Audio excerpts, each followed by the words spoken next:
নমস্কাৰ, পুনৰবাৰ মোৰ ইউটিউব চেনেললৈ আপোনালোকক স্বাগতম জনাইছোঁ। আজি আমি গুড় আৰু বগৰীৰ জেলি কেনেদৰে অতি সহজে বনোৱা হয় তাকে দেখাবলৈ চেষ্টা কৰিছোঁ, চাই থাকিব।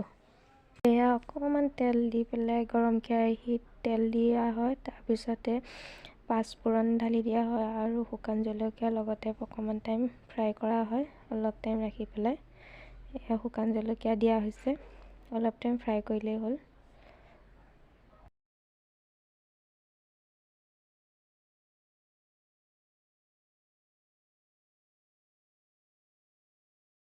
এয়া ফ্ৰাই কৰাৰ পিছত কাঢ়ি থ'ব লাগে। কাঢ়ি থোৱাৰ পিছতে আকৌ গৰম কেৰাহীতে গুড়খিনি পগাই ল'ব লাগে। এয়া গুড় দিয়া হৈছে, গুড়খিনি অলপ টাইম পগাই লোৱা হ'ব। পগোৱাৰ পিছতে আমি বাকী বস্তুখিনি ঢালা হ'ব। ইয়াতে গুড়খিনি অলপ পগাই ল'ব লাগিব।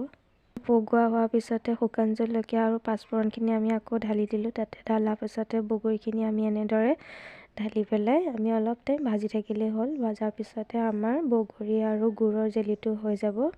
এনেদৰে আপোনালোকেও ট্ৰাই কৰি চাব পাৰে। ভাল লাগিলে লাইক, কমেণ্ট, ছাবস্ক্ৰাইব কৰি দিয়া যেন। ধন্যবাদ। কাঢ়ি পেলাই অলপ টাইম লৰাই থাকিলেই হ'ল, যাতে গুড়খিনি যাতে তলত লাগি নাযায়। এনেদৰে অতি সহজতে আমি বগৰী আৰু গুড়ৰ জেলি বনাব পাৰোঁ। ধন্যবাদ।